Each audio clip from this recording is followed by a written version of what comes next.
আসসালামু আলাইকুম রহমতুল্লাহ বারাকাতু। সুপ্রিয় শিক্ষার্থীবৃন্দ, আজকে আমরা অষ্টম শ্রেণীর 13 নম্বর সমাধান করার চেষ্টা করব। অঙ্কটা মোস্ট ইম্পর্ট্যান্ট, পরীক্ষায় আসতে পারে। কোনো আসল 3 বছরে মুনাফা আসলে 1578 টাকা এবং 5 বছরে মুনাফা আসলে 1830 টাকা হয়, তাহলে আসলে মুনাফার হার নির্ণয় করো। তো আমরা অঙ্কটা করার চেষ্টা করি।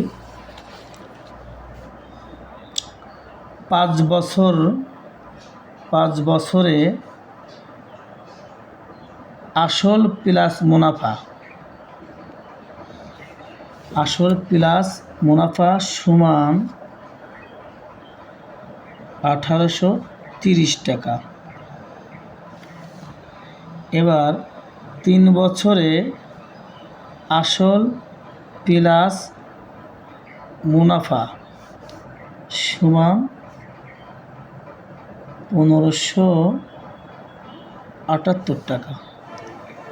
এখানে আমরা বিয়োগ করব। তো বিয়োগ করলে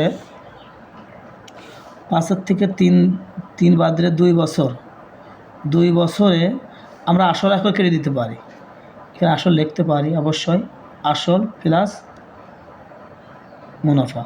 আসল এসব কেটে দিলে থাকে শুধু মুনাফা। 2 বছরে মুনাফা আমরা বাদ দিতে পারি, বাদ দিলে 252 টাকা। তাহলে আমরা 2 বছরে মুনাফা পেলাম 252 টাকা। তাহলে 1 বছরে মুনাফা হবে 252/2। অতএব 3 বছরে মুনাফা কত হবে? 3 বছরে মুনাফা হবে 252 গুণ 3/2। তো কাটাকাটি করতে পারি আমরা। 126 আর 3 গুণ করলে 378 টাকা মুনাফা। তাহলে 3 বছরে মুনাফা পেলাম 378 টাকা। তাহলে আসল কত? তা 3 বছরে আসল হবে, 3 বছরে আসল কত হবে? তো লিখতে পারি যে 1578 মাইনাস 378 টাকা। তাহলে থাকবে কত? তাহলে আসল এখানে 1200 টাকা। তো প্রশ্নে চেয়েছে যে আসল ও মুনাফার হার নির্ণয় করব।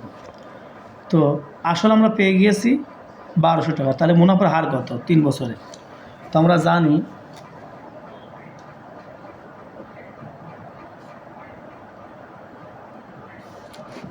জানি আই সমান পিএনআর। যেহেতু মুনাফার হার চেয়েছে তাহলে পিএনআর সমান আয়। তাহলে যেহেতু আর চেয়েছে তাহলে আর আমরা রেখে দিব এখানে আই পিএন। যেহেতু আর চেয়েছে তাহলে কী করতে পারি আমরা এখানে 100 আর 1/100 অর্থাৎ পার্সেন্ট। তো লিখতে পারি যে মুনাফা আমরা পেয়েছি কত?